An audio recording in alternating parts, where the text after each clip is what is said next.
കഴിഞ്ഞ കുറേ ദിവസങ്ങളായി റെയിൽവേ ട്രാക്കുകളിൽ ഇങ്ങനെ പോസ്റ്റുകളൊക്കെ കയറ്റിവെച്ച് അട്ടിമറി ശ്രമം നടത്താൻ ശ്രമിക്കുന്നു എന്നുള്ളത് ശ്രദ്ധയിൽപ്പെട്ടിട്ടുണ്ട്. അത്തരത്തിലുള്ള വാർത്തകൾ കൂടി നമ്മൾ നേരത്തെ പരിശോധിച്ചിരുന്നു. തൃശൂർ റെയിൽവേ ട്രാക്കിലാണ് അട്ടിമറി ശ്രമം ഉണ്ടായിരിക്കുന്നത്. റെയിൽവേ സ്റ്റേഷന് സമീപം ട്രാക്കിൽ ഇരുമ്പ് തൂണ് കയറ്റിവെച്ച് ചരക്ക് ട്രെയിൻ ഇരുമ്പ് തൂണ് തട്ടിത്തെറിപ്പിച്ചു പോവുകയാണ് ഉണ്ടായത്. Loco pilot given information that one wooden piece touched with found in near about railway track.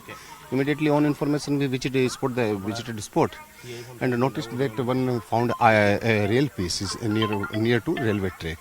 Preliminary inquiry is going on. Further progress will definitely be.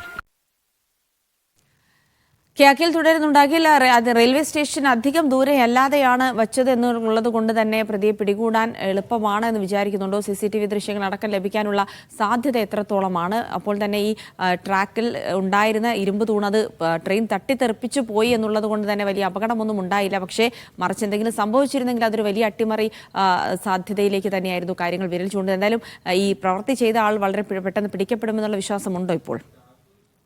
ആ ഒരു പ്രതീക്ഷയിൽ തന്നെയാണ് റെയിൽവേ പോലീസ് അടക്കം മുന്നോട്ട് പോകുന്നത്. കാരണം പക്ഷേ ഇതിലൊരു പ്രശ്നം എന്ന് പറയുന്നത് ഈ ട്രാക്ക്, അതായത് ഒന്നാമത്തെ പ്ലാറ്റ്ഫോമിൽ നിന്നും അത് എറണാകുളം ഭാഗത്തേക്ക് പോകുന്ന ട്രാക്കിൽ ഏകദേശം ഒരു 100 മീറ്ററോളം മാറിയാണ് ഈ സംഭവം വെച്ചിരിക്കുന്നത് എന്നുള്ളതാണ്.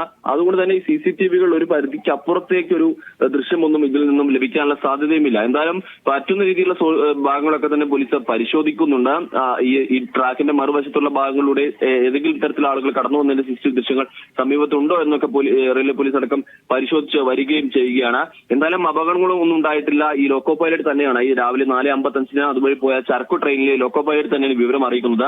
അദ്ദേഹം ആദ്യം ഒരു തടിക്കഷത്തിൽ വണ്ടി തട്ടി എന്നുള്ള ഒരു കാര്യമാണ് ഈ റെയിൽവേ പോലീസ് അടക്കം പറയുന്നത്. പിന്നീട് അവിടെ എത്തി പരിശോധന നടത്തുമ്പോഴാണ് അത് തടിക്കഷമല്ല, ഒരു ഇരുമ്പ് തൂണാണ്. അതായത് ഈ ട്രാക്കിന്റെ തന്നെ ഭാഗങ്ങൾ മുറിച്ചു മാറ്റി മറ്റു ചില പ്രവൃത്തികൾക്കായി സമീപത്ത് കൊണ്ടുവച്ച് വെക്കുന്ന ഈ ഒരു ഇരുമ്പ് കഷ്ണം ഒരു തൂൺ തന്നെയാണ് എന്നുള്ള കാര്യം മനസ്സിലാക്കുന്ന. തൂണിന്റെ ഒരു വശം ചെളുങ്ങിയതായ നിലയിലൊക്കെ തന്നെ നമുക്ക് ദൃശ്യങ്ങളിൽ കാണാനും സാധിക്കും.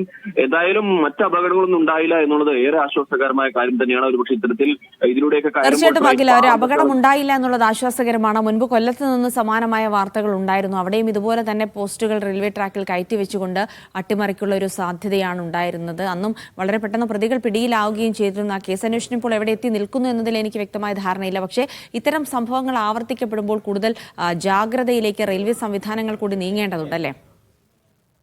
തീർച്ചയായും ഇത്തരത്തിൽ, അതായത് ഇത് പുലർച്ചെയാണ്, അത് രാവിലെയാണ്. സ്വാഭാവികമായും അതുകൊണ്ട് തന്നെ ആയിരിക്കും ആരുടെയും ശ്രദ്ധയിൽ പെടാതിരുന്നത് നമ്മൾ ആലോചിക്കേണ്ടത്. കാരണം ഇരുട്ടുള്ള സമയമാണ്. ആ സമയത്തായതുകൊണ്ടായിരിക്കും ഒരുപക്ഷെ ഇത്ര 100 മീറ്റർ എന്ന് പറയുമ്പോൾ ഒരുപക്ഷെ നോക്കിയാൽ കാണുന്ന ദൂരമാണെങ്കിൽ പോലും അത് ആരുടെയും പെട്ടെന്ന് ശ്രദ്ധയിൽ പെടാതിരുന്നത് ഒരുപക്ഷെ ഈ ഒരു കാരണം കൊണ്ട് തന്നെ, പുലർച്ചെ എന്നുള്ളത് കൊണ്ട് തന്നെയാണ്. എന്തായാലും ഈ സംഭവത്തിൽ ഒരു തുടർച്ച, അതായത് ഇത്തരത്തിൽ ഈ ഒരു സ്ഥലത്തായതുകൊണ്ട് ഈ ശ്രദ്ധയിൽപ്പെട്ടു. കുറച്ചുകൂടി മാറിയിട്ട്, അതായത് ട്രെയിൻ കുറച്ചുകൂടി വേഗത്തിലായിരുന്നു. ഒരു റെയിൽവേ സ്റ്റേഷനിൽ നിന്നും ഏകദേശം ഒരു 100 മീറ്റർ കഴിഞ്ഞത് കൊണ്ട് മാത്രം ട്രെയിൻ ഒരു മിനിമം വേഗതയിലായിരിക്കും പോവുക. അപ്പോൾ കുറച്ച് വേഗതയിലൊക്കെ ആയിരുന്നുവെങ്കിൽ ഒരു പക്ഷേ മറിച്ചാവും അപകടം മറ്റൊരു രീതിയിലാവാനുള്ള സാധ്യത നമുക്ക് തള്ളിക്കളയാൻ കഴിയില്ല. കാരണം ഈ റെയിൽവേ സ്റ്റേഷൻ എടുത്തതുകൊണ്ട് തന്നെ വലിയ വേഗതയിൽ ഉണ്ടാകില്ല എന്ന് നമുക്കറിയാം. അപ്പോൾ ആ വേഗതയിൽ പോയത് കൊണ്ട് മാത്രം, ഒരു വേഗതയിലാണ് ഒരു പക്ഷേ ഇതിന് മുകളിലൂടെ കയറി ഇറങ്ങുക ചെയ്യെങ്കിൽ നമ്മൾ നേരത്തെ പറഞ്ഞ പോലെ തന്നെ ഈ ട്രെയിൻ പാളം തെറ്റാനുള്ള സാധ്യതയും ഒക്കെ തന്നെ ഉണ്ട് എന്നുള്ളതാണ്. അതിൽ അപകടത്തിന്റെ വ്യാപ്തി അല്ലെങ്കിൽ രീതി മറ്റൊന്നായി മാറുമായിരുന്നു എന്നുള്ളത് നമ്മൾ കാണേണ്ടതുണ്ട്.